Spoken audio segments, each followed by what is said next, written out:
Boubou le hibou avait passé sa nuit debout à faire « ouh-bou, ouh-bou » jusqu'au lever du jour. Alors il partit se coucher, il l'avait bien mérité. Sur sa poutre, haut perché, bien au chaud, il allait se reposer. Pour éviter le rhume, il fit gonfler ses plumes et bientôt ses larges paupières, doucement, se refermèrent. « Cocorico » hurla un coq-maboule. « Cocorico ! Allez, debout, mes poules !» Boubou lâcha un « wouh » et un « bou-bou-bou-bou » et sous le choc, il s'effondra d'un bloc. C'était Jean-Louis le coq qui faisait son boulot de coq, menant ses poules au pas, et bigre, ça ne rigolait pas. « Allez, debout et remuez-vous! Et toi, allez vite! Cocorico! Pour toi aussi !» Boubou sortit à la lumière, il n'avait pas les idées claires. « Hé, oh, c'est quoi tout ce vacarme? Il faudrait bien que tu te calmes. Vous ne pouvez pas faire tout ce bruit, car moi je travaille la nuit, et le jour je dois dormir, alors maintenant, ça suffit !» Mais le coq de lui rétorquer « Et moi je bosse toute la journée, cocorico, et tais-toi, hibou imbécile et maladroit. Si jamais tu m'empêchais de dormir toute la journée, je te garderais éveillé, toutes les nuits, gros empoté.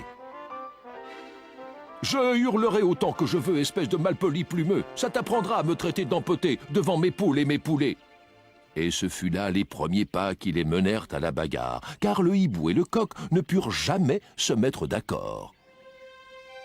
De l'aurore au crépuscule, « Cocorico » faisait le coq, et du crépuscule jusqu'à l'aurore, « Ouh-bou, ouh-bou » faisait le hibou. Mais une nuit, le hibou alla en secret voir les poules, et sur la pointe de ses pieds, il fit le tour du poulailler. Soudain, il s'acharna sur la porte de la cabane et se mit à crier « Oh, coucou, mes poules, c'est moi, le renard !» Les poules terrifiées s'enfuirent du poulailler, poussant des gloussements et des cris terrifiants. Le coq sortit par la fenêtre, encore sous le choc. Il hurlait. Quant à Boubou, il était mort de rire, se roulait par terre et se tordait de rire. Ce fut bientôt une spirale, un vrai cercle infernal. Le coq s'en allait déloger le hibou quand il s'endormait. Et ainsi il s'ensuit, de jour comme de nuit. Chacun réveillait l'autre et était de plus en plus vache. Mais au bout d'une semaine entière, nos deux volatiles s'épuisèrent. Les cocorico étaient faibles et les wou-bou-bou très brefs.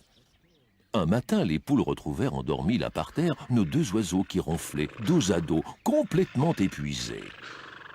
« Maintenant, ça suffit !» crièrent les poules aux deux oiseaux. « Se battre, c'est pas malin, et ça ne vous mène à rien. Réglez votre problème et fichez-nous la paix. De grands garçons comme vous devraient pouvoir cohabiter. » Le coq et le hibou étaient aussi à bout. Ils avaient été bêtes, mais maintenant que faire? « Et supposons, dit le coq en bâillant, que je chante plutôt dès le soleil levant. Ainsi je réveillerai mes poules avant que tu te couches. »« Ouais, dit le hibou endormi, et je pourrais ainsi nous cuisiner un souper.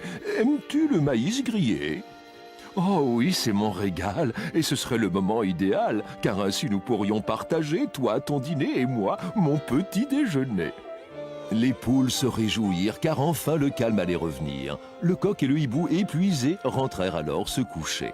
Tandis que leur journée commençait ou finissait depuis ce jour, et tous les matins on voyait le hibou et le coq partageant leur repas préféré, comme de bons amis qu'ils avaient toujours été.